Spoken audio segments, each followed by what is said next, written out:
Hey, welcome.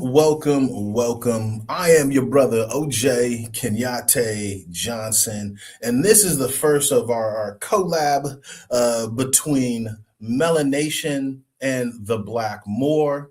And today we have my other partner. I'm gonna have him go ahead and introduce himself to you. Go ahead, my man. What's good, y'all? What's good, fam? This is your boy Big Trav here with Melanation 2026. And we're doing our first collaboration with me and my boy OJ Kenyatta Johnson. And man, we're just gonna talk about growing up, moving from Oakland to a sundown town called Fremont, California. It Mm, used to be a sundown town, right, but we'll tell you about all that during this conversation. right.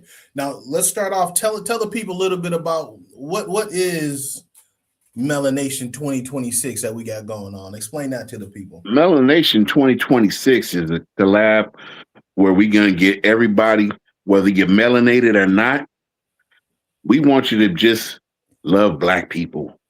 Love black, love melanated people, love all kinds of colors. Everybody get together and just come together and, you know, do basically the same as the Black Moor uh message. But once again, you gotta be an ally and love the black folks. Right, right. And so we're not anti anybody, but we're pro black, but we're not anti anybody. And again, I represent an organization called the Black Moor. Our mission is to educate, motivate, and uplift black people worldwide and Yes, everyone who loves us, regardless of race, religion, or nationality. yes. That's what we're all about. And again, the key to any entrance and program I'm dealing with is you gotta love black people. If you don't love black people, this is not for you. Get out Nope. the conversation. We don't want to hear from you. We don't need the divisiveness, anything like that. But if No. you do love black people, come on in, enjoy the conversation. Please add to the conversation. We want to hear from you, regardless of what race you are, regardless of what nationality, what We religion, what love you. sexuality. We want to hear from you as well. You will be hearing today our experiences. Now, this is just our experience moving from Oakland to Fremont. This is not everybody's experience, but this is just our personal experiences, and we have different experiences as well, even though we grew up in the same town. But we're gonna get into all of that in just a little bit here. Perfect. Anything else you want to say to the people right now? Just intro wise. Man, just like, subscribe, and hit us up on YouTube, Facebook. I don't have an Insta yet for Melanation, but that's coming. And we're gonna have a probably do a TikTok and an X too. So right now we just have YouTube going on, and hit me up on Facebook, Travis Foster, and subscribe to my The Chronicles of Trav YouTube too. It chronicles my journey of my dialysis, and I'm a 17-year dialysis patient. But enough of that. Let's get back into this talk right here. Yeah. Hey, but that's we definitely gonna make some videos on your Medical, whole the, travels, trials, everything. Yeah, tribulations, yes, everything. We'll definitely get into that in another video. yeah. Okay, let's start this way, man. So tell me a little bit about how old were you when you first moved from Oakland to, well, first of all, explain to the people what Oakland was for you first, and then how old were you when you moved from Oakland to Fremont? Well, first of all, I was born in North Carolina, and I didn't know that. yeah, I was born in Fort Bragg, North Carolina, and then we Your dad was moved. military or somebody? My dad was in the army for 20 years. I did not know that. Wow. Yeah, yeah. My I've father, been knowing but you see, 40 years and my I'm just now hearing this. my father left us when I was still, I believe, right before I was two, because we moved to Salinas, California. And then my uncle lived in Oakland. So we ended up moving in with my uncle in Oakland. And I grew up in Oakland until 5th grade. And then summer of 5th grade, we moved over to Fremont, and I was 11. Okay. And I started 6th grade out in Fremont. That was a culture shock to me. But before I talk about Fremont, Oakland was home. I mean, riding my bike to Lake Merritt, riding my bike to, we used to call it the Castle, but Yeah. they had the little race cars and Yes, arcade and everything. yes. It was right next to the Oakland Coliseum. And I grew up going to Oakland A's games, Warrior games, Raider games. My first Raider game was 1976. Ooh. And I've been a Raider fan ever since. I'm still an A's fan, and I'm still a Warriors fan, even though Oakland doesn't have any teams and all those teams moved Right. from Oakland. I'm still a fan. I'm a diehard fan. So moving to Fremont was total culture shock to me. I remember my first day in 6th grade. They just staring at me in class like I was an alien or something.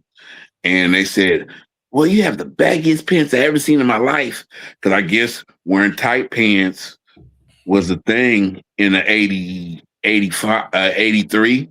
Right. Yeah, it was 83. We were there in 83. And yeah,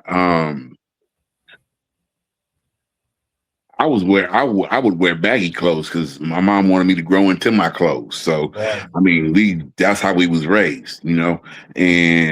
But Oakland, it just, I remember my sisters double dutching up and down the street. Everybody went to everybody's house. But when I moved to Fremont, I tried to incorporate that into going to everybody's house, but everybody else was Caucasian. Mm-hmm. And I wasn't welcome in everybody's house. Some people's houses I was welcome into, and that was nice.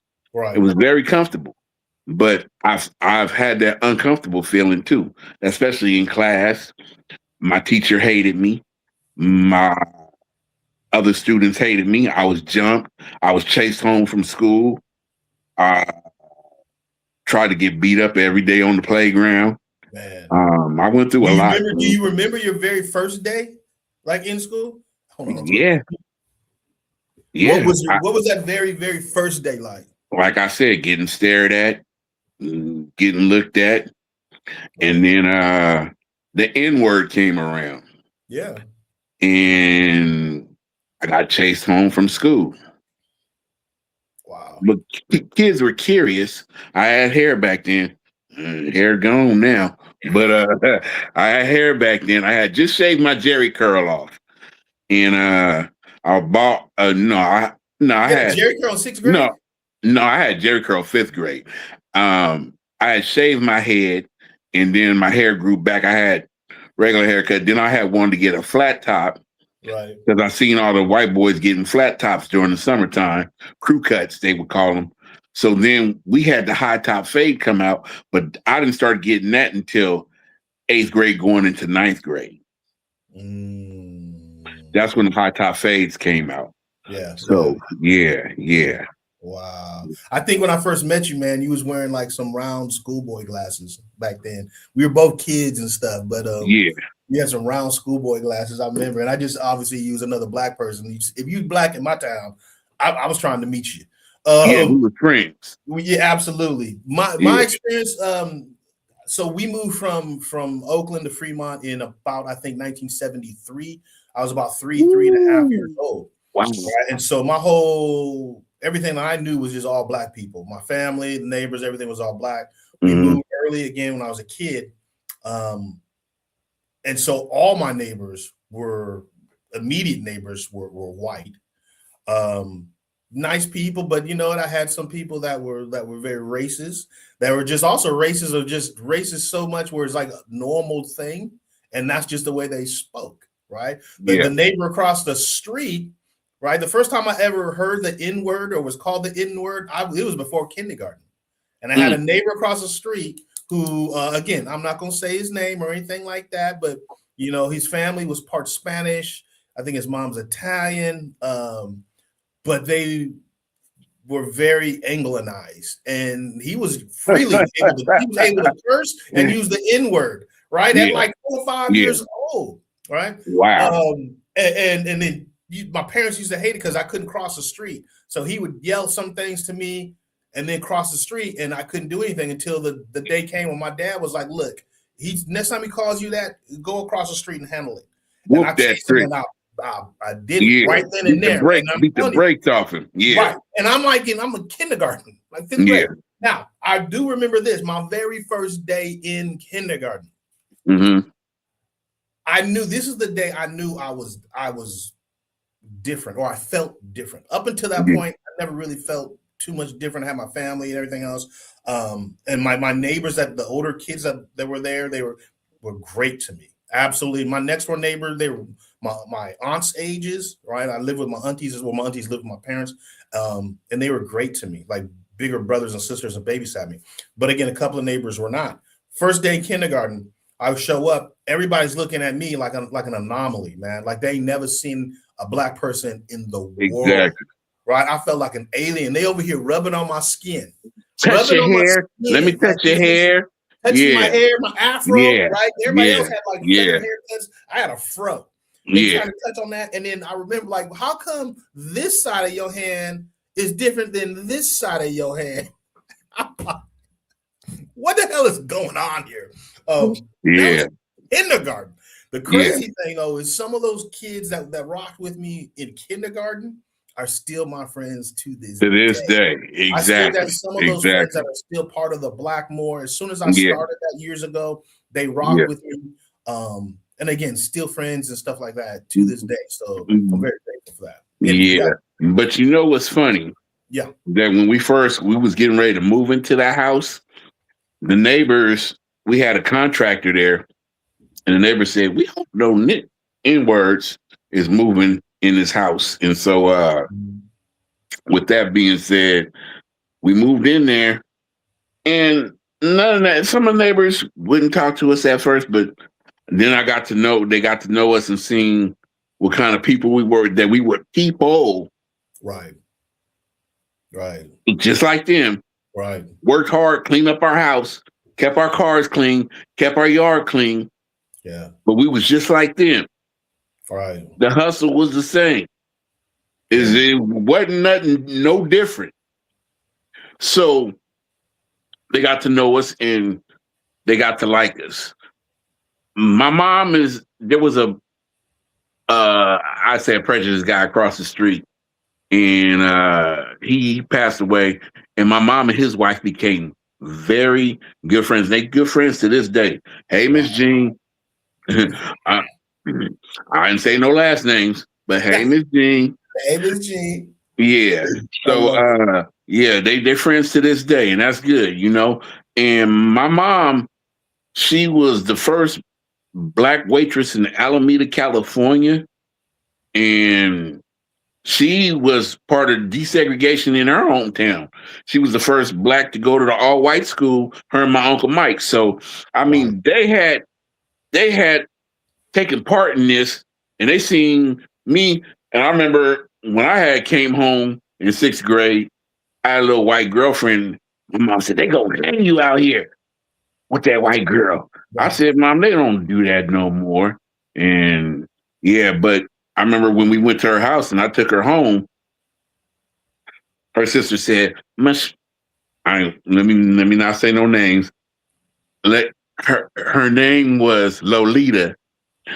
Lolita likes her men like she likes her coffee. Black. And I'm like, wow, really? Wow. Hold on. Lolita said, I don't even drink coffee. So that was funny. That was my first little girlfriend though. And I can remember, having the Cyndi Lauper Time After Time was our song and this and that. And so I mean, my whole taste in music changed. My whole experience changed. Had to learn a second language to deal with people. I wasn't talking like ain't, be, blood, this and that no more. I was saying, hey, speaking pretty proper. Right. And that amazed some people sometimes, but I was talking how I talk. Elaborate on that, because that's something that we both have in common, having to um, literally learn basically two different languages. The way they spoke in Fremont, in the suburbs, right? Fremont, for y'all don't know, we talking about the suburbs, was quite different In the than hood. the way they spoke in Oakland. And Yeah. if you ever got caught slipping, switching up the verbiage, it's in Oakland, they're gonna catch you and they're gonna say something. I remember being at my cousin's house, and I'm up with his friends and stuff in his bedroom or their bedroom, and I happened to said I slipped and I said, "Oh man, that's rad. That look rad. What? Who you bringing up in? Who is this dude? Who is?" And they was like, "Oh man, that's my cousin. He from Fremont." Like, hey, give him a pass. Yeah. Yeah, give him a pass. Yeah. Yeah. That was me and my cousins. They in Richmond. And man, I remember going in Richmond. And, some of the things were the same though. If you had a bike, your bike was your best friend. You had a red line, Mongoose BMX with the pegs on it. You was BMXing, you was biking, but you get a skateboard, you make a jump, you make a ramp. The same thing in Oakland too. We was on skateboards. But we wasn't skating like with ramps and stuff. We was skating like just on the sidewalks and jumping off curbs and things like that. But then when I started getting on ramps and I learned how to skate on the ramp and skate, do tricks and all that stuff, and just getting Nintendos and Ataris and growing up having things instead of have nots, Right. and it was just a learning situation of the differences in both classes. Because when I went back to Oakland, things was a lot different, and a lot of my friends were dying and or on drugs and this and that, and yeah. Yeah, it was, man, especially then when the 80s hit, right? When they started bringing in the crack sales and stuff like that, which we should probably make another video about that sometime, because Yes. the way that they brought in and flooded the Black community but chose not to flood other communities. And then when you realize that it was all government related, sponsored by the U.S. government. Yes. Yeah, I ain't gonna get into in this conversation, but we'll talk We're about gonna get talk into about the Contras, Ollie North, right? It was almost like, it reminds me of that old scene in The Godfather when they all the mafias are coming together and talk about distributing drugs, and they're like, okay, anywhere, keep it in the darkies town, keep it with the darkies on, keep all the heroin, the hookers and all that stuff, keep it over there. Don't let it infiltrate into our cities or our neighborhoods. And that's what Oakland experienced during the 80s as well. Something very, very, very similar. Yes, we'll they talk did. about that another time, though. Yeah. Okay, so we got to touch base on this, because we were talking about how it was so different, right? In Fremont this time in the 70s, when I was there, 80s when you moved in there. First off, in the 70s, it was almost even rural. Like, we could still see people walking. They had cows. Cows where New Park Mall was. Yeah, people walking on horses. Because we used to take our dogs over there and they chased the rabbits, the jackrabbits. Yes. Yeah. So it was different. It was quite different. Now, for me and my family, man, when I was little, I remember we would go to the store. We'd go to Safeway or something. If we seen another Black family, well, it was like a holiday. It was like, hey, how you doing? How you doing? What you doing out here? What's going on? Like, and we're only 30 minutes south of Oakland. But still, at that time, it was like, ooh, we didn't see Black people, and it was like a national holiday when we seen it. And then my mother had to fight. I remember Safeway. Right, my parents have always been, I'm going to say activists. That's just how I grew up. And so my mother was petitioned for Safeway to have grits. Like, she moved to Fremont, they didn't have grits. And she's like, well, how come you don't have any grits out here? She's like, the managers, they don't like, white people don't like grits. So she said, listen, everybody likes grits. Yes, they do. If you in the South, Out here, you got grits everywhere, bruh. I'm in Exactly. Louisiana, Yes. and you got grits everywhere. I'm out of California now, y'all, and I grew up with grits. I grew up with biscuits and gravy. I Yes. grew up with all that. Yes. The hog maws, the chitlins, rabbit, turtle, squirrel, coon, all that. I ain't Alligator, never ate no coon. snake. I ain't gonna... Oh, I've had it. So I've had everything probably except for dog and cat. Right. So Right. I ain't gonna lie, I done had it all. And Hey, did that human. ever come up for you in school at all?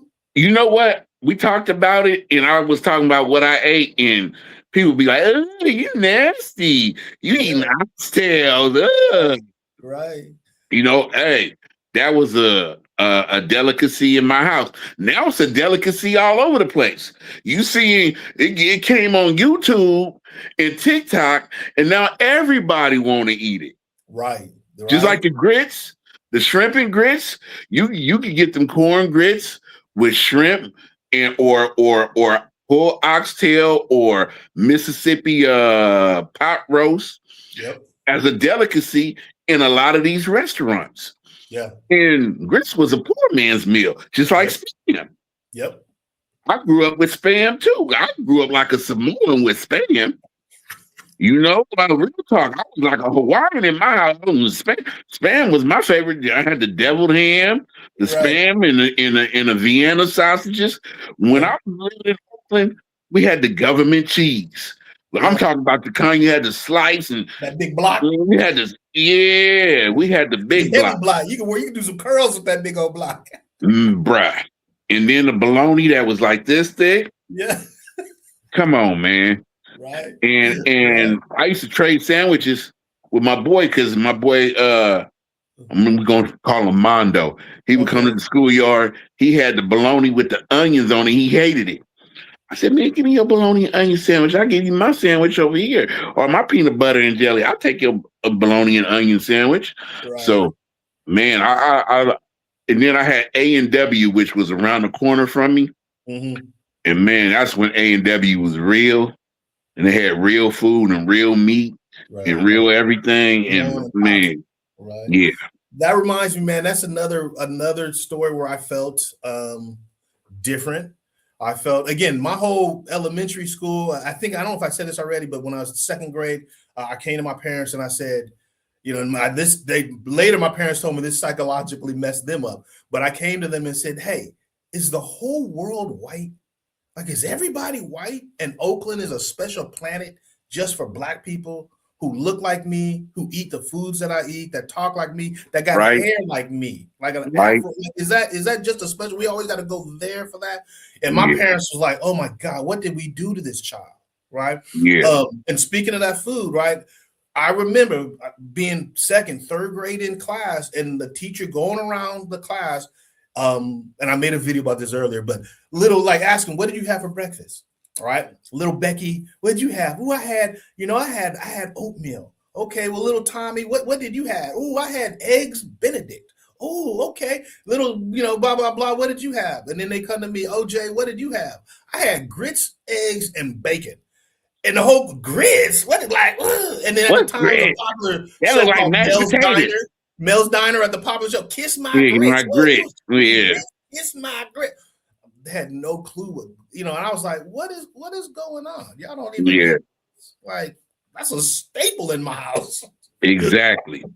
Like a I got some staple. grits up in the cabinet right now, bruh. Right now. Yeah, yeah. Listen, we just had a debate with one of my other cousins. She was like, well, what type of grits do you want? You first off, do you have instant grits or, you make, I'm like, listen, I ain't got 20, 30 minutes to make my grits. No, So, yes, I'm using I don't instant have grits. 30 minutes be sitting over no stove. So everything right now for me, being this old and my age, is instant.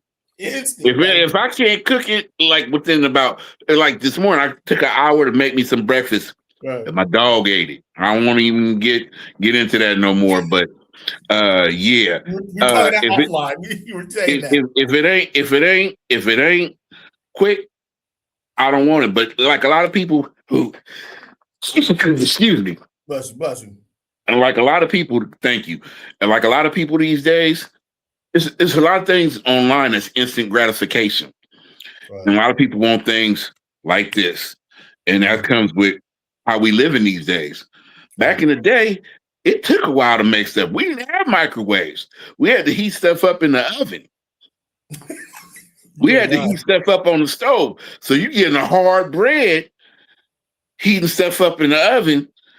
Boy, when I had that, I was like, "Ooh, microwave is God sent." We was cooking microwave bacon. We was microwaving we went microwave crazy in the 80s. I think the 80s we went VCR and microwave crazy. Absolutely. Yeah. Absolutely. Okay, so we talked about feeling different and everything, but then the other thing that we have in common as well is, man, we both somehow found our way to Boy Scouts, right? Let me first tell you how I found my way to Boy Scouts, and then I want you to go ahead and jump in how you found it. All right. I come from a military father, right? My mom and my dad have always been together to the day they died. My dad, if I could describe my father is an educated military man with a mentality of a Black Panther. So now, when I'm 10 years old, I wanted to go to Boy Scouts because my friends all talking about they were camping. My dad said, "Listen, I spent over 10 years in the field, in the jungles, in the field. I'm not pitching another tent. I ain't going outside, none of that. If you want to do that, you got to go join the Boy Scouts." And then, so when I did, again, the Boy Scouts out here is like 99% white, Caucasian, whatever you want to say. All right. I'm the only Black guy. Actually, I got my other nickname from Boy Scouts and being out in the water so much that I became the amphibious Nubian. Right, because I was the only Black guy out there in the water whenever we go somewhere that had water. But I had some good troop members. Then I got some other ones, that would try to throw out that card to me sometimes. And this is what really got me motivated in Black history was, "Oh, shut up, OJ. At the end of the day, my grandfather owned your grandfather." Right. And I didn't have the intelligence of how to respond, but I will still beat you. That was my response.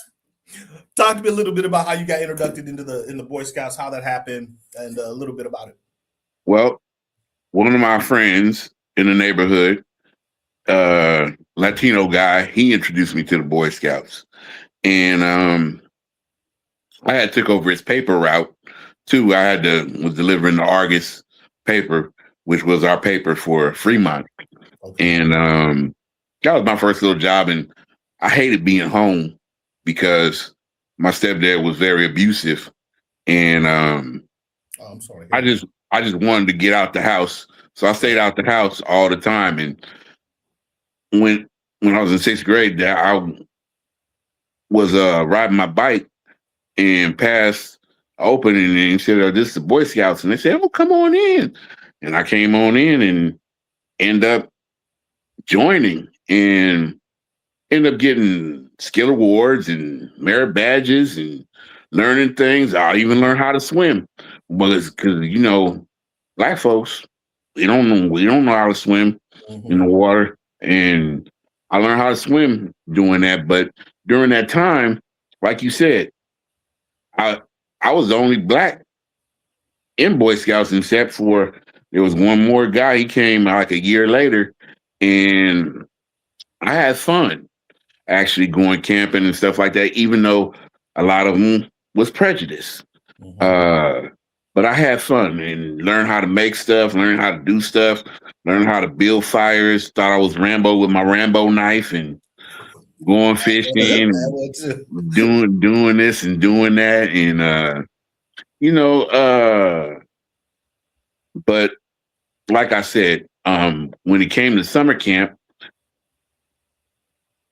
all the Boy Scouts got together from the region. Talk to me about that. Yes. And yes, I met the Oakland Boy Scouts. Yes. All Black kids. Yes. And I gravitated towards them. My troop was like, "Well, why aren't you hanging out with us? You're hanging out with them. Why aren't you hanging out with us?" And I'm like, "Well, these are my people." And I'm feeling more gravitated towards them. Like, I would go swimming when they went swimming, and I wouldn't go swimming and shower when my peoples was showering. So, I went with the other Boy Scout troop. So when we had the Boy Scout, it was at the Kaiser Convention Center in Oakland. We had the Boy Scout troop and whatever, and I had fun out there, you know, Yeah.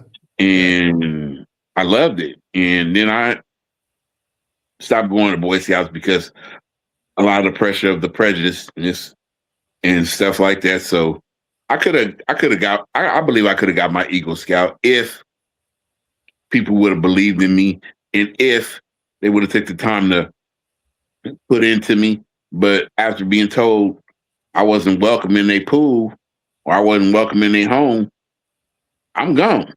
Yeah. Luckily, man, I didn't have really that experience, that much of it. I mean, it was just an everyday type of racism where they wouldn't even think that they were racist. That's just how they spoke, some of them. Yeah. But again, that wasn't everybody, what have you. But I love being in the Boy Scouts. It was so much fun for me, and we went camping twice a month, regardless of the weather. So Yeah. I've been camping in the snow, camping in the Hiking, rain. snow camp. I love snow camp. I remember snow camp. I remember, I believe you was breakdancing at snow camp one time. Yes. And I used to tell people sometimes them Girl Scouts would be at the snow camp. Yeah. Right? They didn't even we breakdancing out there. We do all kind of, I loved it, man. And then I'm just like you, I had to go also kind of gravitate to the troops from Oakland just because they looked like us, and I had to do it. Again, my other guys in the troop, they were too scared to even go over there. Like, they were just straight up scared. Me, it was something inside of me that's always been like, man, they black, so I gotta go. That's my people. Yes. I gotta go, at least go say hi and go, talk to them and meet them and things like that. And then what got me out of Boy Scouts was girls. So I left Boy Scouts. I was about 14 and might have been 15 or about to be 15 or early 15. And then I just thought I was just too cool for school at that point. Definitely about 15. I was out of Boy Scouts. But I loved it, man. It was so much fun. And like I said, I even tell my guys, y'all, I was out there there was Girl Scouts at some of these camps, right? You go for like a weekend or a whole week. Yeah. It was the week trips were fun. It was phenomenal. Yeah. I loved it so much. Actually, I want to revert back to one thing that we talked about that I forgot to mention. Again, I know this is both of our experience. I've even made this. I made a YouTube video. If you go to the Black Moor on YouTube during COVID, like 5 years ago, I made a video. I think it's entitled "Becky, You Never Really Knew Me," and what it's about is some of these folks of Caucasian persuasion or what have you, who I grew up with, who say that they knew me my whole life. But then all of a sudden want to accuse me of, you're not black, you don't speak ghetto, you were never ghetto, you weren't hood, and try to accuse me and tell me, like, I try to take my black card because according to them, I wasn't ghetto enough.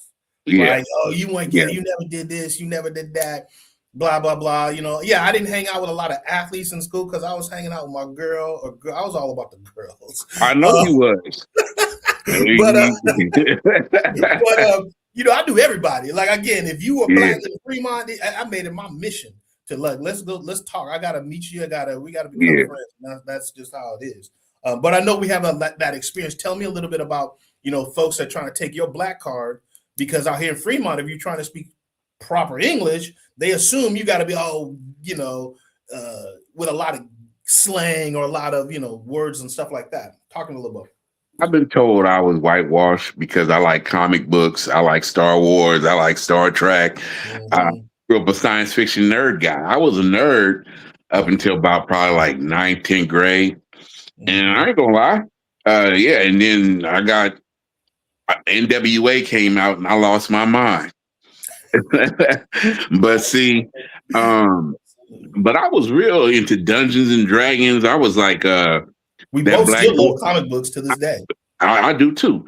And matter of fact, you can see my little collection I got. Yeah. So I used to play Dungeons and Dragons. I was like dude on Stranger Things. And basically when I watched Stranger Things, I was the black kid on Stranger Things because it was nothing but white kids around me. and I was the only black kid. And I Right. had a sister who was like that sister, but she was my older sister and not my little sister. So, and we used to ride our bikes everywhere. Yeah. And this was during the 80s. Stranger Things is during the 80s. So all that hits home for me with the walkie-talkies and the remotes and just growing up.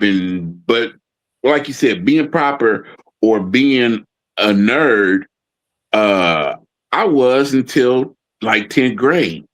And then I had some people try to fight me. And that's when I started fighting a lot.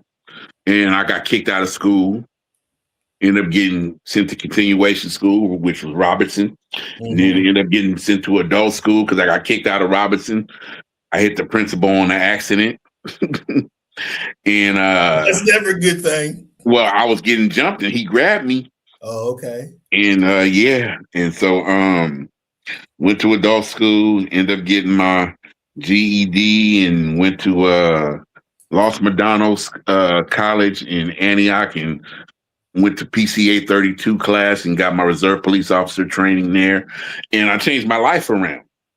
So, you can always change your life, but you can't change who you were. Right. You can change your life from now to your future, but you can't change who you were. And who I was made me who I am today. So them experiences, whether bad or good, will always make you who you are today. So never regret what you went through because it's either a lesson or a blessing. Yes. I believe in that, man. You were so on the money. Because I feel that same way. Even the hardships and the confusion and the things that I went through out here in Fremont, it was well worth it, man. Because that kind of brings up the next topic. Because I was forced to realize that, I had friends of every nationality, every race, every religion, and a lot of these friends are still my friends to this day. I got friends in other countries, brother. I got friends from Switzerland, Netherlands, Germany, Japan, China, everywhere. Philippines, Guam, Fiji, Puerto Rico. And I met a lot of them online, but I met a lot of them through me being a bouncer, being security, being a bodyguard, loss prevention, helping people out, feeding the homeless, doing different things I've done all my life. And some of my friends I met during elementary school. Yeah. And who were Asian, Indian, white, black, Latino, and we're friends to this day. Yeah. And I mean, to me, and that's a good feeling, right? That you can still be who you are, right? Still be proud of who you are. Yeah. But that doesn't take away from having friends from different backgrounds and different just experiences, Exactly. I got a lot of those friends, man, that's still been down with me, even when we were kids. When I was getting jumped, they would jump in or they were getting jumped. Or I remember getting in fights with friends because, again, out here in the suburbs, when a racist want to call you a racist, some other BS, they just throw out names. They don't really know if you're even the right ethnicity for that, right? No, so I used to don't. get mad and say they're yelling at my friend who might be Asian and using some slur that you would typically use for someone who's Chinese. But I'm like, he's Vietnamese or he's Korean. Like, what are you talking about, right? Or out here in California, we got a lot of people that are Mexicans. Love my Mexican people, love my Latino folks. But, if you're Puerto Rican, I'm like, why are you yelling at this dude and cursing him out like he's Mexican? He ain't even Mexican. He's Puerto Rican. But it don't matter. We still whooping your butt because we know what you meant. And you still going to catch these ones and twos. Exactly. Exactly. And I got to talk about that, man, because I have again, I love all people, but listen, my love for Chicano people, Latino, Mexican people, particularly Chicanos, right, that I grew up with, I feel like helped save my life, right? And when I needed a lifeline and I was confused and didn't, yes, not all Mexican people were nice. Some, again, some of the parents didn't want me dating their daughters, and they got this whole thing in Spanish about uplifting the race. And if you're black, that's going to downgrade. But if you marry somebody white, Now, if you hear the word mayate too, the word, yeah, yeah, all of that, right? mayate, Yeah. yeah. I mean, you don't let me hear that word mayate Right. come out your mouth. Right. I know There's a what you're comedian talking that about. talked about that. He didn't even know what that meant. He went and Yeah, ordered some food and said, I got 2 mayates with con queso. He's like, what? yeah, I've seen it online or whatever. yeah. But let me say it. So what I got it. One of my neighbors again too, and Mhm. I guess I'll just, well, no, I don't want to put his name out there, but he was my neighbor 3 houses down, Yeah, and I went to school with his daughter. But this man was a blessing to me, man. He used to talk to me about lowrider days, and he helped me with get my car up and going. And oh wow, I mean, he was, and I love him to this day, and he's still on my Facebook friends and stuff like that. yeah, And he was genuine to me. But my Mexican brothers and sisters came in and really saved me when I needed saving. Right? I remember going. yeah, One thing the Mexicans I hung out with, man, we all love old school '70s music, the Shy yep, Life, yep, right? And I remember yep, going to parties and people, what's up, SA? What's up, SA? And I had to lean to my other Mexican partner, man, what's SA? What is that? What's that? He said, oh man, that's like homeboy. You in, you good. I was like, oh.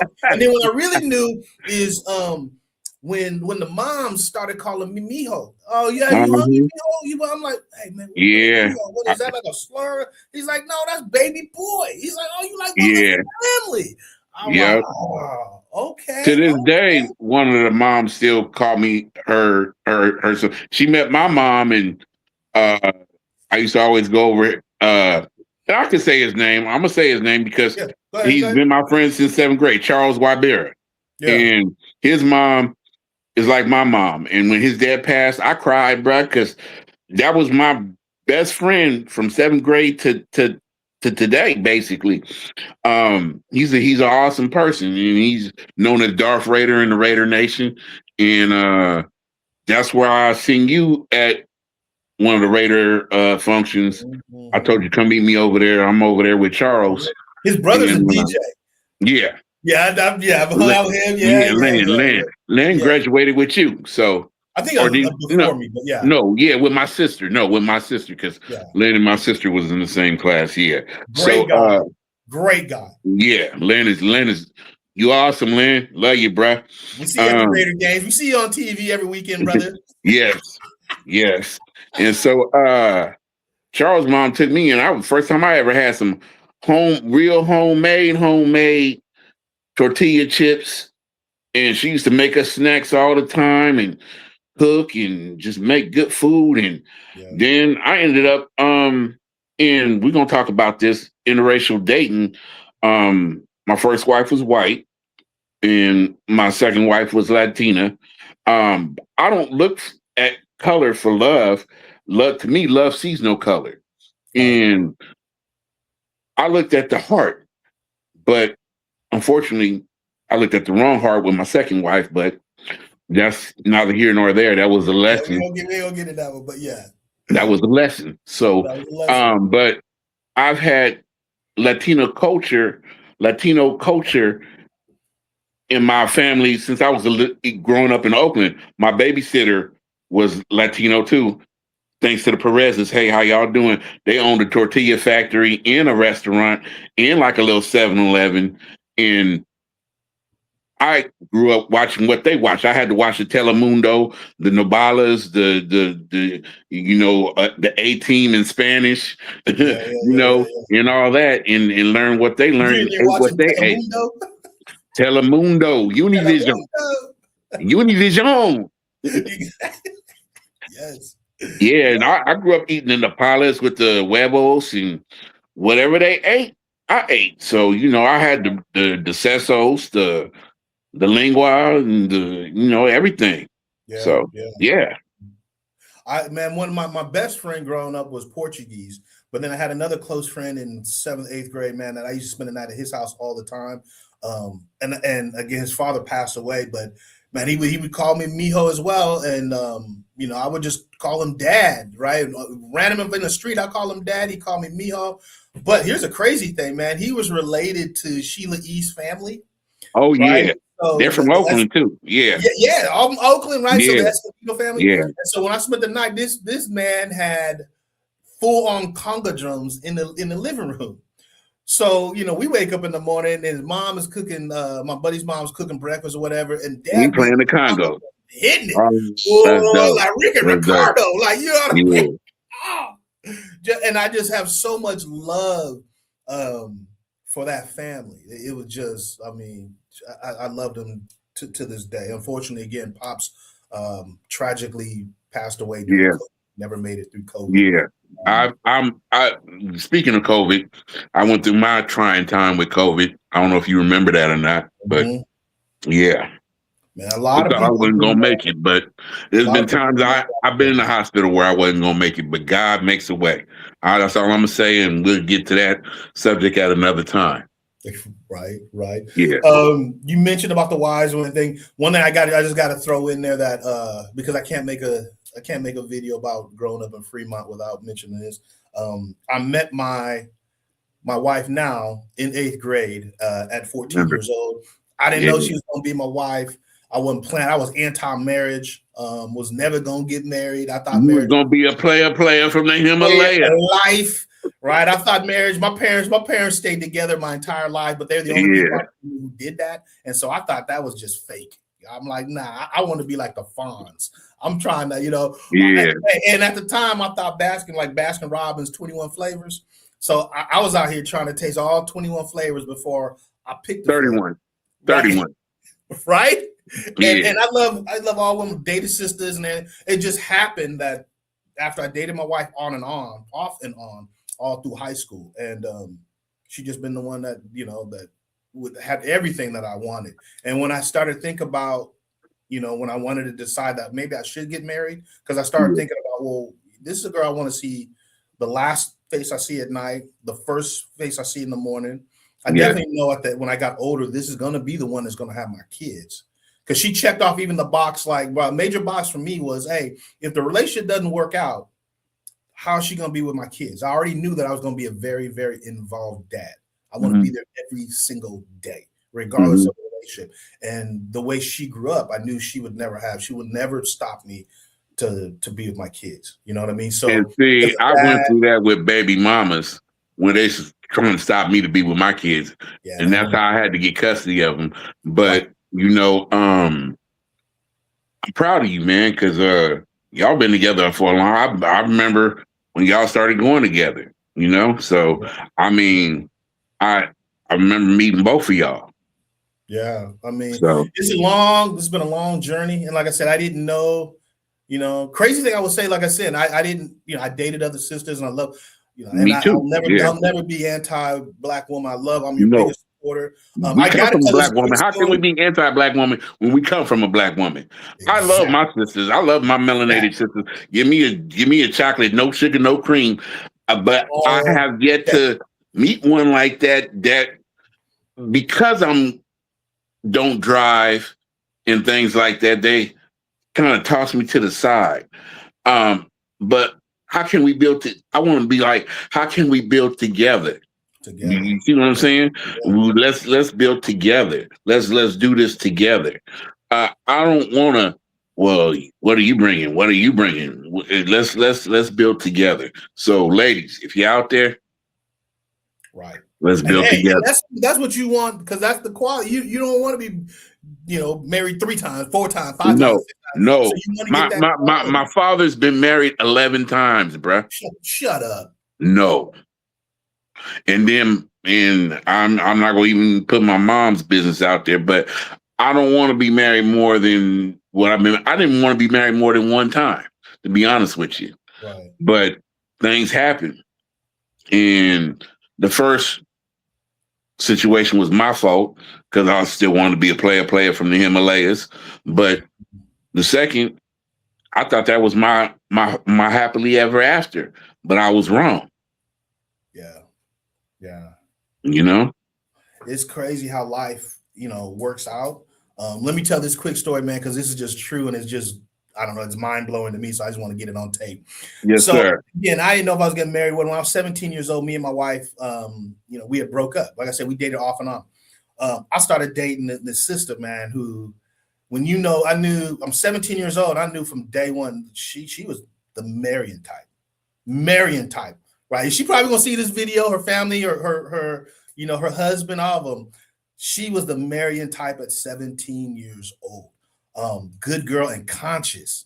And she's the one who helped actually bring me into the NAACP, where I eventually became chairman for political actions for our youth and college division. I met Rosa Parks. I went to the national convention in my 12th grade, 1989. Wow. Yeah, my black card is stamped by Rosa Parks. I had a conversation with her. She told me to keep doing what I'm doing. Wow. And so nobody can take that.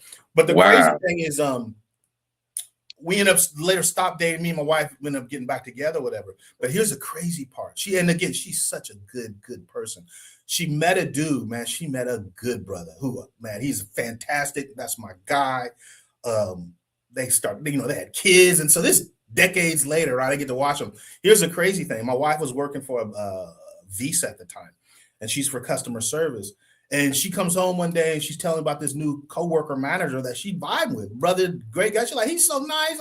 You'd love him. You guys are so similar. You kind of almost resemble a little bit, like you can be cousins. And really, like, she used to talk about him all the time. Then one time she comes home and she says, was her girlfriend at the time, whatever. And this girl that I was dating, her name is, I'm not going to say her name, but it's so distinct. When you hear her name, you can't be talking about nobody else. It's her. So he mentioned it. Hey, yeah, my girlfriend or my wife or blah, blah. And she's like, what? He's like, is she from Fremont? Did she go to X high school? He's like, yeah, how you know? He's like, I think my husband, now we were married, but she's like, I think my husband dated her and they went to a junior prom together. She like, what? He was like, what are you talking about? It's just funny how it all came around and she ended up marrying a good, solid church guy. I mean, and had a great family. And then how him and my wife started vibing just off of just vibe, just working co-workers. And, it's just, I don't know, it's just crazy to me because I'm so happy that her life turned out that way. She had some. That's good. That's good. Yeah, I knew I had a little bit more crazy in me to go through. I know I had to go through some other crazy shit, and I never wanted to drag her down. But I just had to get out there, man, and just how that crazy story and how our spouses are even friends or whatever to this day. I see her on Facebook. I like her pictures. Yeah. Like me and my wife. It's crazy and how the life just comes full circle. Anyway, so let's get off the dating scene. We were talking again about having friends of all races, all cultures, nationalities. Unless you also want to talk about something else first, one thing I want to get into is, for me, how proud I am of Fremont coming out in 2020 after the George Floyd situation. Yeah. After going through all this racist stuff with kids and teachers and stuff that I've had to go through, I seen Fremont show up for humanity and show up for Black lives in 2020, man. And this was people of all races, all colors, all nationalities coming out. And it was absolutely phenomenal. I didn't know, Fremont had it in them. I'll try to pull up some clips and stuff here in a minute, but talk to me a little bit about your experience during that time of 2020, COVID, the George Floyd situation. Where were you living? During that whole situation, and just the rise now we're seeing so much more racism, and talk to me a little bit about that. I was actually living in Fremont, California at that time, and I was heavily into church at that time. Right now, I'm not doing church so much, but I am praying and I'm reading my Bible and listening to my gospel music and everything like that. And I was doing a show called Word Gospel Hip Hop Radio Show. Okay. We talked about racism and George Floyd on that, but a lot of racism has to do with the evangelical racism right now. And they use that situation against us also during slavery. And they're using it again They use it in the Jim Crow laws, and then they're trying to bring that back now to this day. But the George Floyd situation was kind of like the Rodney King situation, Yeah. which got caught on tape.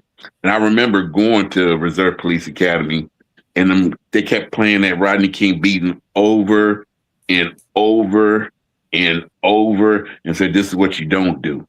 Don't get caught on video like this." And they kept playing that, and I think that's why a lot of the police officers don't like video cameras or camera phones being out when they're doing stuff, Right. especially with these auditors, First Amendment auditors that's out now, catching these guys doing wrong, because if they pull you over for, oh, you got something hanging in your mirror too low, or your light was out hitting the ground too low, or your tinted windows and this and that. But they don't do this in rich communities, pull people over for having their phone in their hand or tinted windows or whatever. They just use that in order to pull over.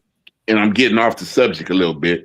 Oh, but go. They're using this to pull over black folks and folks of color, and or who they want to pull over, and they like to ID you a lot too. If you ain't did nothing wrong, or they can't prove no law has been broken, you don't have to ID yourself, folks. Remember that. That's the Fourth Amendment. You stand on that, and then you don't have to talk neither. I plead the Fifth. I have the right to remain silent. What was your probable cause for stopping me? Exactly. So remember your rights, fam. If you get pulled over or you get your ID asked for, or they doing the most, know your rights. Yeah. As you should know your rights. Yeah. I think, man, and that's one thing, again, we both have experience. Well, unfortunately, growing up in the suburbs, we've been pulled over and stopped just for being black. Just the sole purpose that they want to figure out, what is your black doing around here? What are you doing? Where you going? Right? Just absolutely just craziness.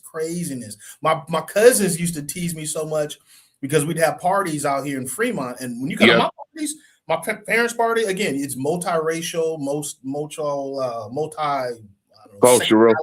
cultural, everything, right? Yeah. But on the same token, you might have like somebody who worked for law enforcement with somebody that got felonies, and they're like, "Okay, we're gonna give you a pass. I ain't trying to arrest nobody today, or we out here for a barbecue." And the thing that my cousins hated is sometimes is they didn't want to drink and drive, so they would, okay, I'm gonna walk to BART, which was our local train station, and I'll take BART back to Oakland. My house was down the street, about maybe a half mile from BART, and they're like, "We're gonna walk." The police would pull them over all the time. "What you doing? Where you at?" And then if they gave them attitude, then they would arrest them and say, "Well, it's public intoxication." And they're like, "Well, I didn't want to drive. What is I'm walking to the train station?" This is before Uber, right? They maybe could have called a taxi or whatever, but why? You can just walk half a mile. Exactly. You already have some good food, barbecue, and some drink. Go ahead and walk it off the park, But they used to get pulled over all the time, and they hate that mess. Hate it. I remember bouncing the clubs out there in Fremont, and clubs get shut down real quick, especially the black clubs. And working at Black Angus sports bar, they wouldn't want to play hip hop at all because it'd bring in the wrong crowds. People from EPA, people from Oakland, people from Hayward, surrounding towns, and this and that. And they refused to play hip hop. We used to be like, "We want to hear Pac. We want to hear Pac." It wasn't getting Pac. You was getting the dance music or country music or top 40. But hip hop has changed the world a lot.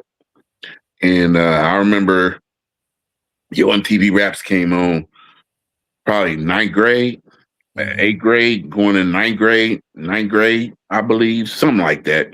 And I used to run home from school just to be there for 4 o'clock, whether I had detention or not. I'd run home, be home by 4 to catch UMTV Raps and have my VCR set to record it, record all my videos, Yeah. and just watch my videos, man. But hip hop changed Fremont a lot too, because a lot of diversity started moving in. I think when we got to junior high, it got more diverse.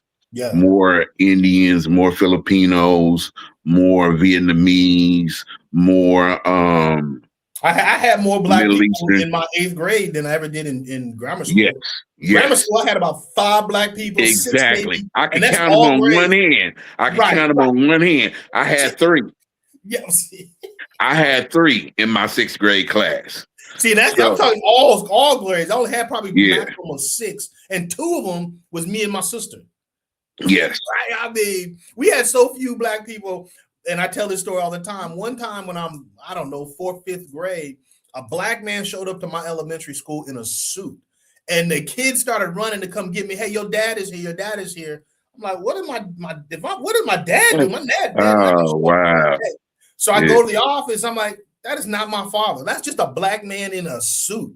And I'm thinking, they would have just put me in this man's car. Nobody would have asked questions just because he's a black man in a suit. Wow. I'm telling you. Nuts. Nuts.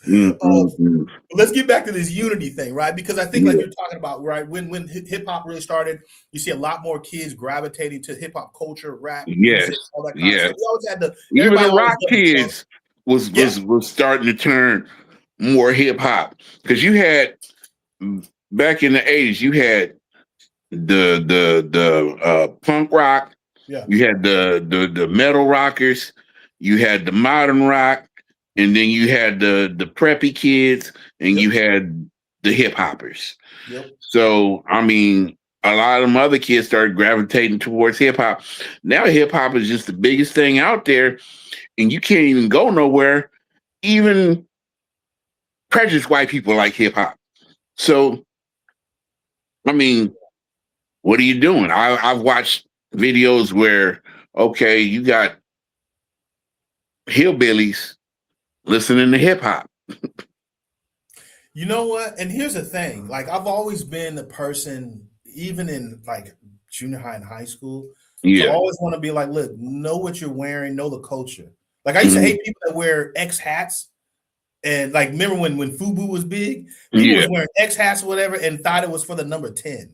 No. I'm like, you don't know about Malcolm X? You don't know, right? Which actually leads me to why I started the Black More, right? Something where I wanted everybody of all races to come in and soak up this black flavor. We started something like that in high school. Some friends of mine came to us, and we started the first multiracial black student union. First off, my high school didn't have a black student union. I remember the BSU in the late, BSU. Yeah, the BSU. The 70s. So we started a black student union, and we had people of all races come in, because my thing is my black culture is so rich. I want everybody to come everybody to soak it in and enjoy it.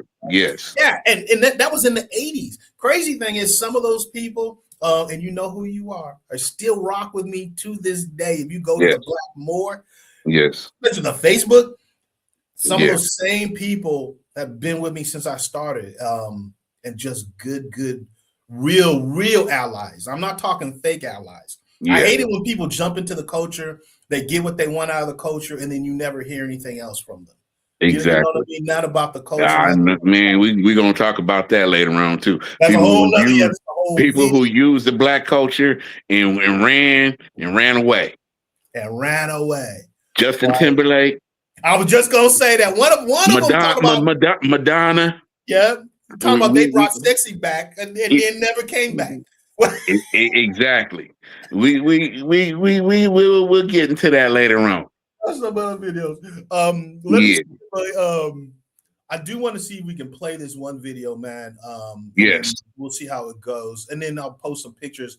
Again, this is from 2020, when again Fremont just touched my heart, surprised me, because I never knew it was going to be this many people of other cultures and races talk about Black lives and all humanity.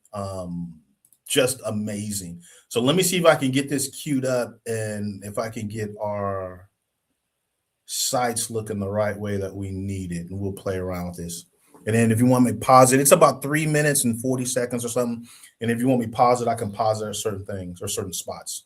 But let's just see how this works. Go for it. My name is OJ Kenyatte Johnson. I've been part of this community for 43 years. I've seen it change a lot, y'all. I remember before this building was even here, before that library was even here. When you had to go to the library over Lake Elizabeth, I was here. I represent an organization called the Black Moor. And what our mission is to educate, motivate, and uplift Black people worldwide and everyone who loves us, regardless of race, religion, or nationality. If you love Black people, if you down for Black people, if you hate injustice, and if you want change, come support the Black Moor. Now, here's what I really want to come over and say. I got 2 more minutes before I get off. Let me tell you, I've been waiting my entire life to see Fremont show up like this for humanity. I've never witnessed anything like this before in my life. Walking over here, I've seen Asian people, I've seen Mexican people, I've seen old people, young people, white people, everybody supporting Black lives. Let me ask you something. Being locked up over the last few months, watching the news, watching the injustice, watching the killings, watching a certain lady want to scream and say, oh, he's trying to kill me, call the police because he's going to hurt me. When y'all seen that, let me ask you, did you get a feeling in the pit of your stomach like something's wrong? What can I do? We got to change. This ain't right. Let me tell you, that's God speaking to each and every one of you. That's God speaking to each and every one of you. And let me tell you, like my mama used to tell me, my mom is dead, she's gone, but every day she used to tell me, OJ, God don't like ugly. What that means is God is watching us. He's watching this administration. He's watching the administration and what he really is trying to do. But let me tell you, they're trying to divide the people. That's what they're trying to do. They're trying to divide us. It's an old technique, y'all. Let me drop a hysterical fact on y'all. I'm gonna give you this bull point back. Did y'all know that the first slave revolts in this country was poor whites and poor blacks working together? They don't tell you that in school. They don't want you to know that. The biggest threat to the racist, academic, political system in this country, right? The biggest thing and the biggest fear of them is us uniting as one people in humanity. Listen, I'm gonna say one last thing and I promise I'm gonna get a bull back. My last thing, I'm gonna drop some news on y'all. You may not know this. They may not want to tell you this. You may not learn this in church or in school yet. There's no such thing as race. There is no such thing as race. There is yet but one people, one race. We're all human beings in the human race. That's it. If you stand for justice, if you stand for change, let your voice be heard. Don't let them divide us. When you go back and talk to your coworkers, your family members, the discussions you have at dinner. I've seen parents out here with young kids. Thank you. Let them know. If you see injustice anywhere, it's injustice against all of us. All right, that's my time, y'all. Much love. Thank you for coming out. Court Black.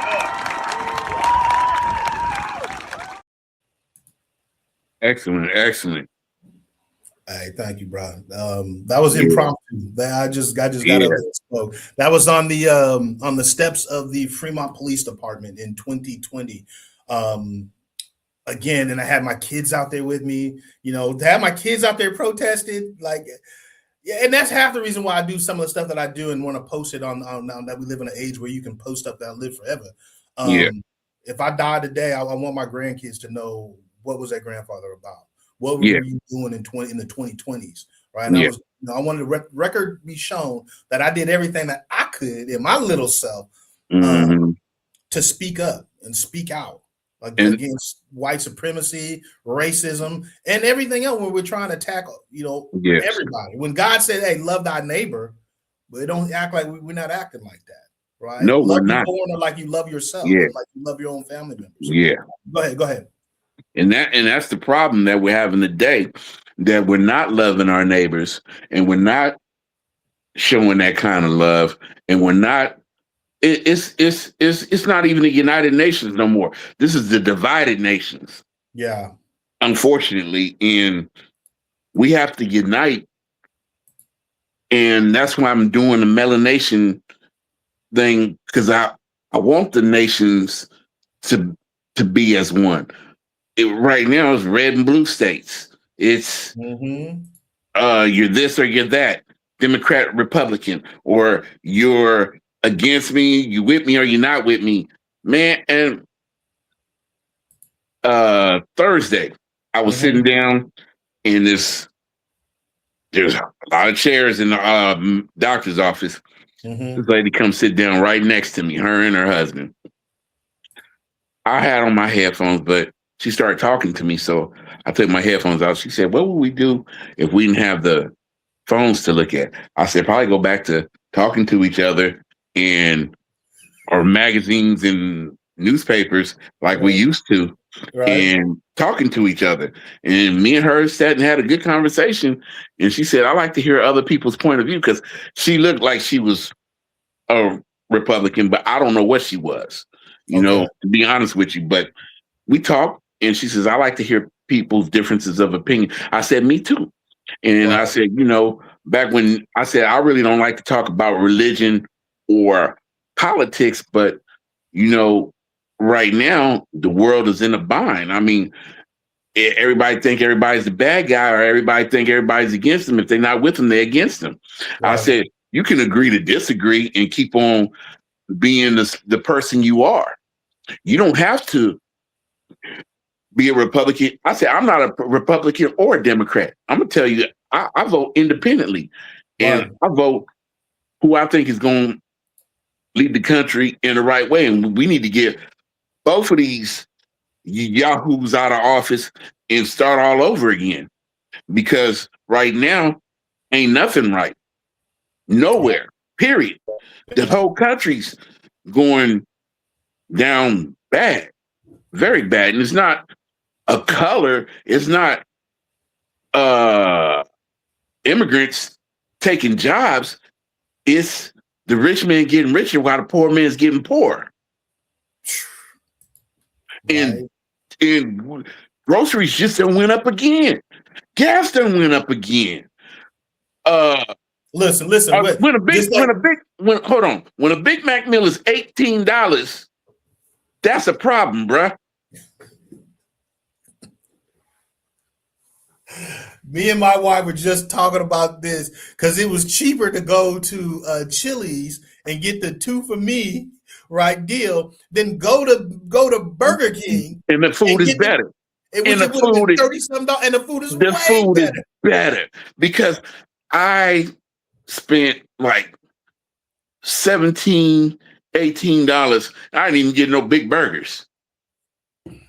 Right. I got like a double bacon cheeseburger or something like that, because I don't eat big burgers no more. I can't even finish them. Right. So, but anyways, getting back to, we need to come together. We need to be undivided. We need to be, because see, when we divide it, what you gonna do with this? You can slap somebody, but when you got this, this is more power. Yep. When you come together, you got more power. Sorry, my hand's cramping up, y'all, and arthritis acting up. I'm getting old. We both getting old, brother. All this gray. Man, I was looking at that the whole time. Hey, but we still keeping it sexy, baby. We still keeping it sexy and chocolate. Exactly. We're bringing it back. Yeah, that's when you got it. When people come together, man. But here's the thing: that's not a mistake. That's not an accident. That's actually done on purpose. And we'll talk about this in other videos. But historically, this goes back to like the 1600s. Some of the first, again, slave revolts that I talked about in that video where we're black and white working together, right? Yes. This concept of race and racism, this really didn't come out until you're looking at the 1600s. Other than that, right before that, all white people weren't unified as a white race. Let me tell you, Italians, Spanish, the Portuguese, when they came over, they weren't considered white. No. Right? The Irish went through hell, right? Because other Europeans want to consider them like dogs, right? Yeah. The real Irish, if you people don't know, not the Irish that are now in Boston, Massachusetts, what have you. Again, I ain't talking about everybody, but the real Irish people have always been down with black people.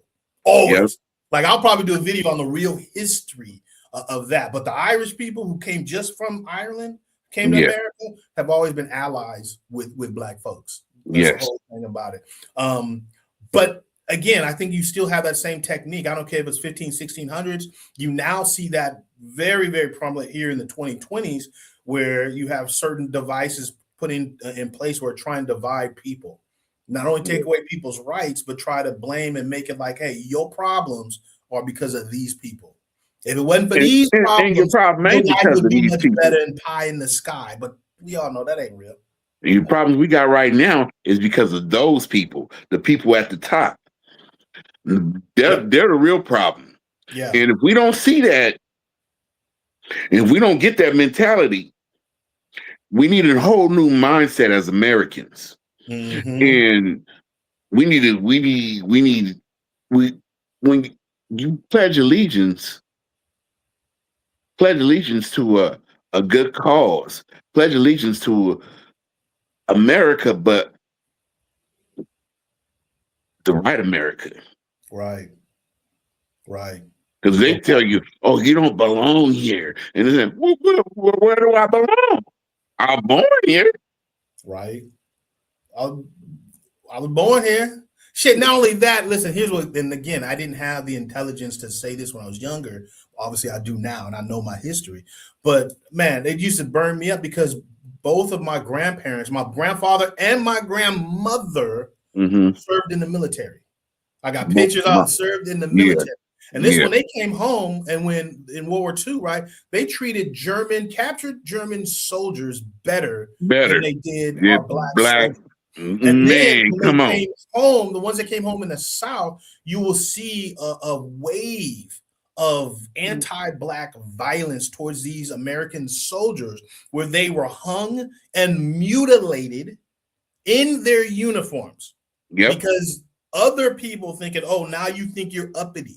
You need this. You were stepping out of what they consider your proper place. Yeah, we don't want you to start thinking, getting ideas and being uppity and what have you. And they would come and they would hang and torture these men. And again, we'll get into that on another video.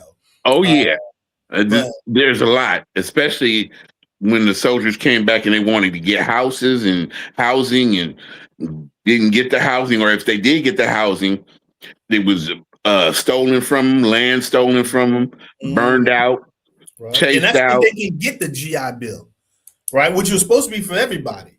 But all of a sudden, the black soldiers come home and there's no help for them at all. Yep. But the Buffalo soldiers was told, oh, yeah, you get free.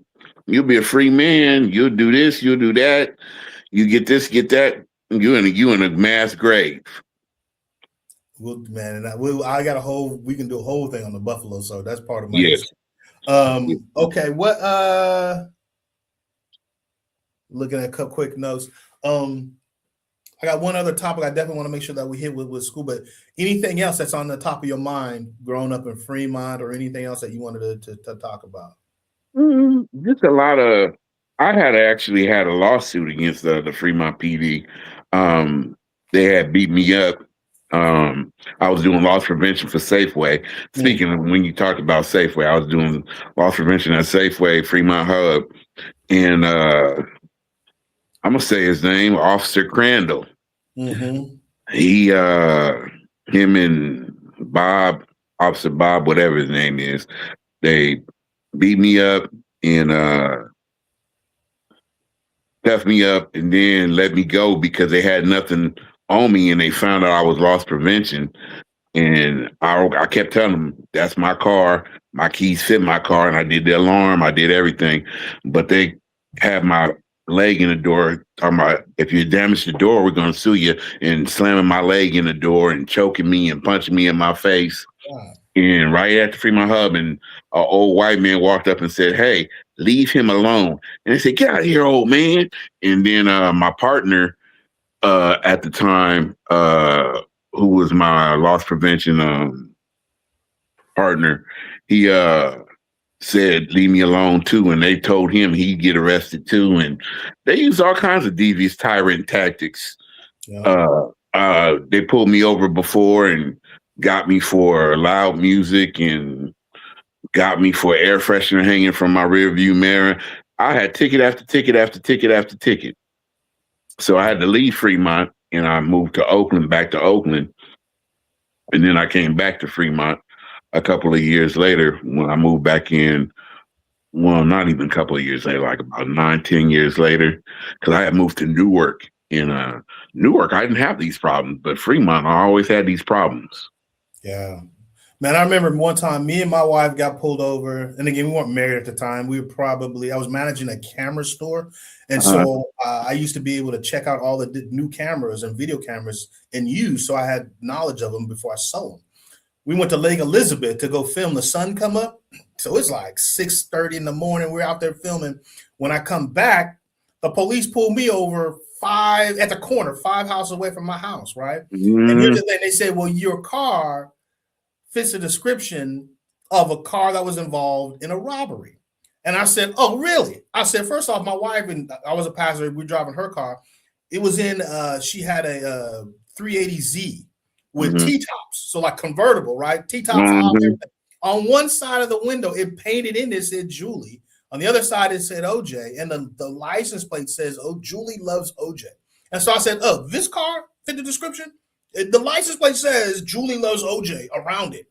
Says her name on the side, mine on the other side. How does this fit the description?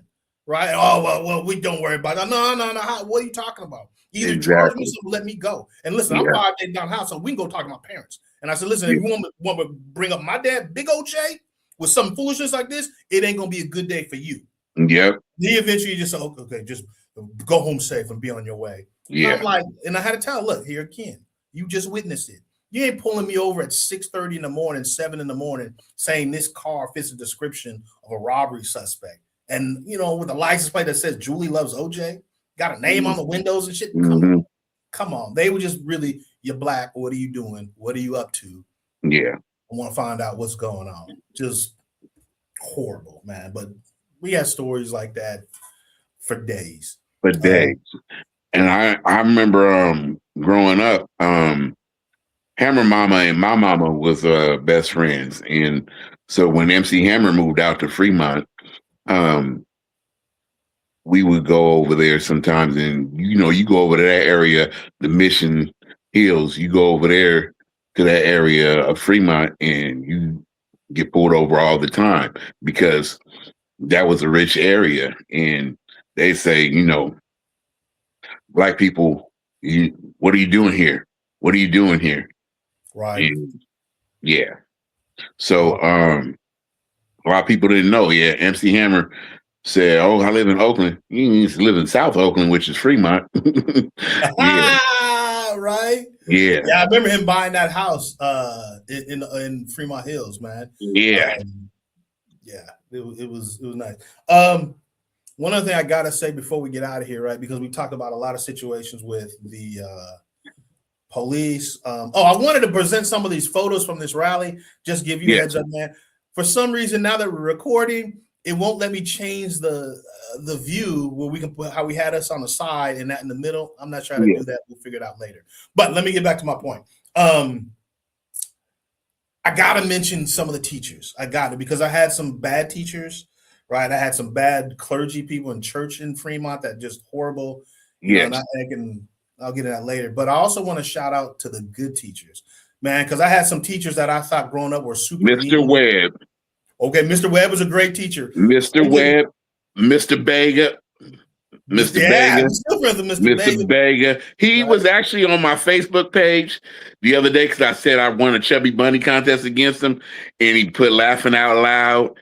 and he was in. So he's still kicking like Kung Fu and Chicken. Yeah. Hey, sometimes I see him at the Fremont nights and stuff like that, where you go out to the park and they have stuff going on. Mr. Baker will be out there just pop up. Yeah, he was an awesome science teacher. Yep. And Mr. Cavaglia, I don't know if you have Mr. Cavaglia, yes. Best U.S. history teacher. And yes. he used to play. That's the one who did the BSU, started the BSU for us, too. Yes. So we had to go and speak because there were some parents that were mad that this white guy was going to be the head of the Black Student Union, the BSU, but we wanted him to be the chair because we knew the quality. He was teaching the real history. Speaking real history. You want to tell me, look, go read the autobiography of Malcolm X first and then go read Malcolm X speeches so you understand the man first before you read the speeches. Yes. Right? And so we had to kind of stick up for him and let the Is he still alive? Yeah. Okay. I know he is because I see sometimes he'll post certain one. He don't post a lot, but once in a while he'll post some stuff. That was the first teacher always told me, listen, that was one of the first great teachers. And then wait, hold on real quick. But I gotta say, because first thing I remember him telling me, we are not going to use this history book in this class because this history book is full of lies, mistruths, and forgotten people. And so he always had his own lessons, and he played music and played videos and talk about the real deal. Sorry, how do you get that out? Go ahead. Go what you saying though? No problem. Also, I gotta give a shout out to Coach Mike's though. Coach Mike's, Coach Mike. Yeah, because I got into sports a little bit, but I didn't play good, and but still, I was trying to be into it with everybody else. But Coach Mike was really good friends with my mother-in-law. Like I was at Coach Mike's funeral services that they had at Kennedy. He was always really good friends with my mother-in-law.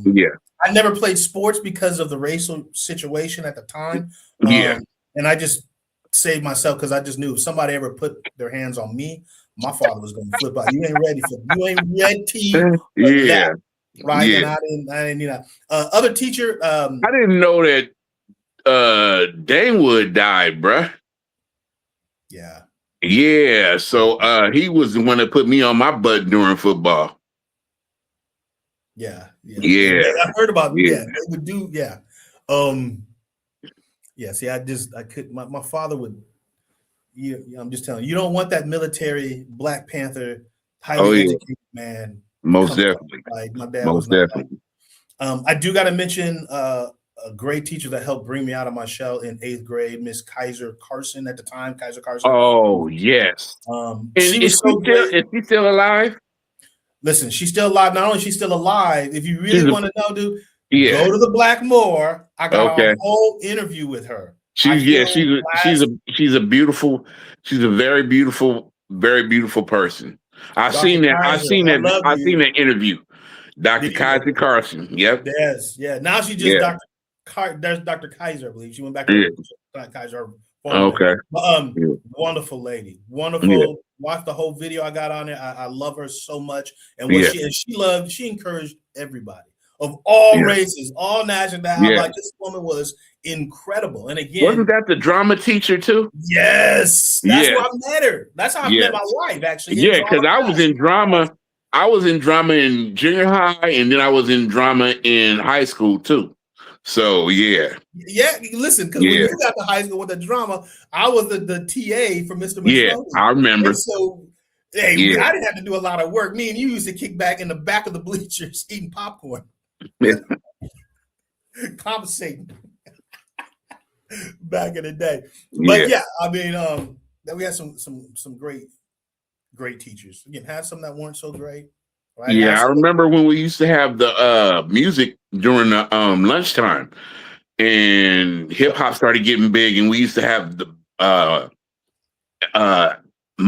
rap battles, and I remember they canceled us because what's her name got in there and started rapping, and then they shut it down because she was kind of getting spicy with it, and they had to shut it down, so we had no more open mic. And I remember that. Yeah. Hey, let me ask you this, just because they just popped my head. When you moved to Fremont, did they still have like ice cream truck drivers that would sell candy and stuff out of their house? Ice cream truck drivers that sell candy out the house? Man, this is the weirdest shit. So when I was younger, this has been before. I definitely know it was before you moved to Fremont. I know they had ice cream truck drivers, but I didn't know nobody that sold candy out the house. Dude, this is again. We had, I know Oakland, we had people sell candy out the house in the frozen cups and all that. This was a guy who was an ice cream truck driver, but his entire living room was full of snacks on tray, like racks and racks. Oh, wow. Snacks and stuff, right? And so you'd walk in, it'd be like a kind of like if you was in New York, it'd be like a bodega, right? And all your stuff out there, right? Here's the craziest thing. And again, one of the reasons why I knew I was kind of different. I'm in this class of nothing but white kids. I'm in 5th or 6th grade. Right. And my teacher was a Mormon teacher. And he was one of the ones who used to always accuse me of just being violent. Oh, you just like to fight. I'm like, man, I got people calling me the N-word left and right. And every one of them is going to catch this ones and twos. Like, that's just, I'm sorry. Why don't you go talk to them? But don't, he's blaming me. Oh, you just a fighter. You just want to fight, blah, blah, blah, blah. I had this other kid who, again, I'm not going to say his name. Nice guy, none about him. We're in 5th or 6th grade, but he also was Mormon and went to his church. I never seen this before in my life. He would allow him to leave during class to go to the ice cream guy's house, go into this man's house, get like candy and treats, and bring it back to him as a teacher and bring it back to him during class. Wow. Like, you don't let him leave campus? We didn't have no open campus. We were in grade school. Yeah. I'm like, oh, so that just must be the Mormon to Mormon connection or something that I'm missing. Favoritism. Right? Favoritism. Like, what is going on? But again, I knew he ain't never gonna pick me to do that. I'm never gonna be one of the cool kids or whatever to get to do that. Anyway, we got a couple more minutes, man, real quick. Anything else you want to say before we wrap this up, brother? Brother, I just want to say we need to all, and in the words of Rodney King, get along. We really all need to get along, and I hate to use that phrase, but we need to get along to get along. We've been too much fighting. The past, man, I'm gonna say, like, after 9/11, 9/11 brought us back together for a little bit as an America, but about 2 years after that, we went nosedive back again. I think after Katrina, we went nosedive. After about 2005, 2006, America's been nosediving. And I don't know if it's because of what's happening with everything being just out in the open now or being broadcasted, but we got Karens, Darrens, Felicia's, we got everybody, and we need to just stop being so frustrated and get back to loving each other and loving on each other and being community. Community is what's missing. I remember when we could go to each other's houses, borrow sugar, borrow mayonnaise, borrow whatever we needed. We could go to somebody else's house and do that. You can't do that no more. I don't even know half my neighbors' names. Yeah. To be honest with you, I don't know my neighbor next door. I wave, I say, hey, but that's about it. Yeah. Yeah. I mean, I'm getting to know my neighbors now that I'm walking my dog, but yeah. I always advise people, first thing you do in your neighborhood, come to get to know your neighbors. Get to know your neighbors, who you are. Because they're gonna watch your house while you gone. Exactly. Like, right, the old adage, it takes a village to raise a kid. It takes a village, man, to build the neighborhood and everything else, man. That's we're community. I remember when people used to have block parties. And they block off the street. Yeah. Everybody bring a thing. You have cookout, everything. And right now, you don't have that anymore. No. I remember, having complete where everybody. Remember, we had grills out in the front yard. You can go house to house grilling and stuff. Yeah, it's not. It's not like that, man. Yeah. Kids don't even get out the house now. No, they need to touch Hell, their grass. phones are on the game, and that's the whole life. Get out and touch grass. Touch grass. That's Period. it. Touch That's grass, roll in the grass, look at the trees, look up in the sky. I remember we used to spend all day looking up at the clouds, looking in the sky, just paper tag, newspaper tag, riding bikes, playing hide and go seek. Yeah. I mean, just being outside. Nobody's outside anymore. Let's get to be nobody. Everybody's inside. Yep. Everybody. Go meet your neighbors, say hi. I made a post the other day, man. Just go smile at somebody that's not from your demographic. Exactly. Say hi to somebody that don't look like you. Hi. Exactly. Bless smile. Let me tell you. I was walking my dog. I love Southern white people because they tell you their whole name. He said, "My name is Jimmy Joe Bob Johnson." I said, "Oh man, nice to meet you." He said, "I do AC, air conditioning. I'm here in this my son-in-law house, Jazz." Told me his son name, daughter name, everything. Very nice fella. So, the dog is introducing, because they probably wouldn't have spoke to me without the dog with me. And because I've done walks around the neighborhood before, and but nobody say nothing. They just look at me like. But now, with the dog, they talk to me. We have conversations, and it's an icebreaker. It's an icebreaker. Yeah, yeah. For them to be able to say something to you, man. Yeah. Let me see here. But just be nice. Be nice, folks. Talk to people. If you go to the store, don't just walk by somebody and not say nothing. Say, "Hey, how you doing? God bless you. Have a nice day."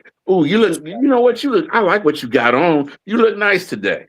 Make somebody's day. Smile at them. Be kind.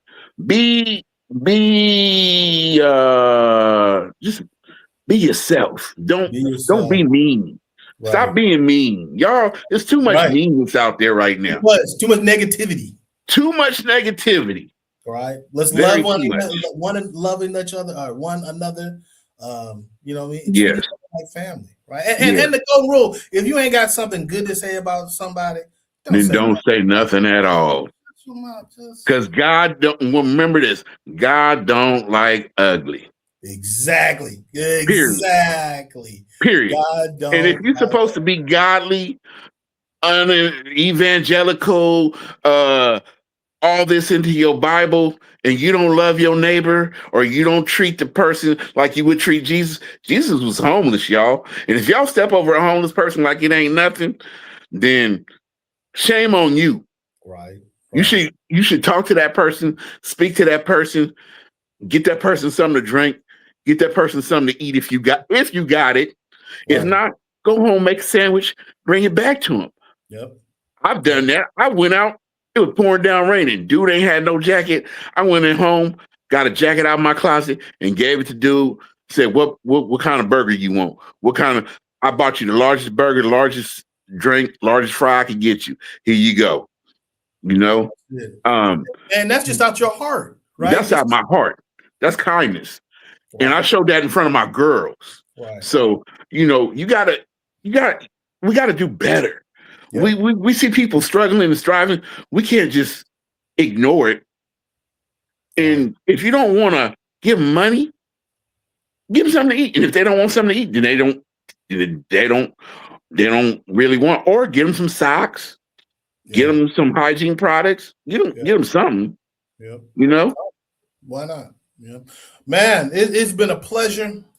This is our first of many collabs that we'll be doing together. If you like what you're hearing, hey, hit the subscribe button, leave your comments. We'll be answering the comments and stuff later on. We definitely will be going live. That's what I was gonna say. We plan on going live, y'all. We plan on doing live this summer, and we plan on doing at least one live show a week. Mm-hmm. And so you guys can come in, talk about it, get in on a conversation. Tell us about your experiences. Tell us about how you're experiencing what.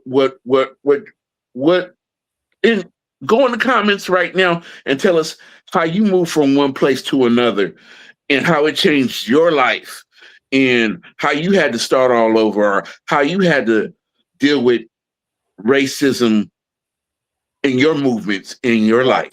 Right. Let Absolutely. us know. And Let if you us made know. it if you made it this far, drop a melanation or a black more in the comments and let us know you made it to the end.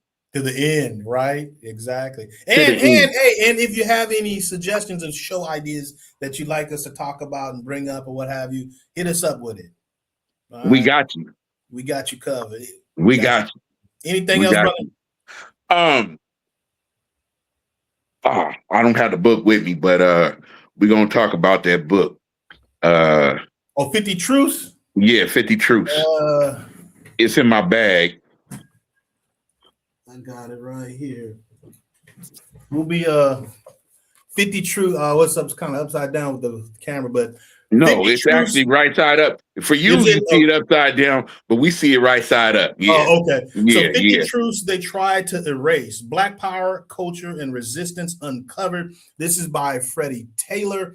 Listen, I support Great book. urban intellectuals. Great book, y'all. Great book. They got Great flashcards book. for the kids, everything. Yes. And just recently, I'm an officially affiliate.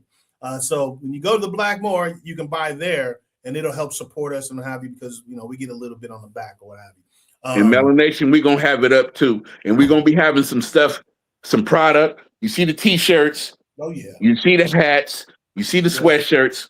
We're gonna have a lot of stuff coming out. And then here's another book too that you guys can see. African People in the World History, right here. This was sent to me by OJ Kenyatta Johnson too. And this is a great book as well. It's something simple, but it's a quick little small book. Anything by our great historian, our master teacher, John Henrik Clark. John Henrik Clark is one of our master teachers. I got a ton of books and authors I'll share with you guys. But anything that you see with John Henrik Clark, pick that book up if you're looking for some true information on Black history, African history, world history, all of that. You can't go wrong with any book by John Henrik Clark. If ain't nobody told you today, we love you, y'all. We love y'all. We'll be back. We love y'all. All right, man. We're gonna sign off. But yeah, we love you. Hit up Melanation 2026. Hit up the Blackmore. And much love, y'all. Much love. We out.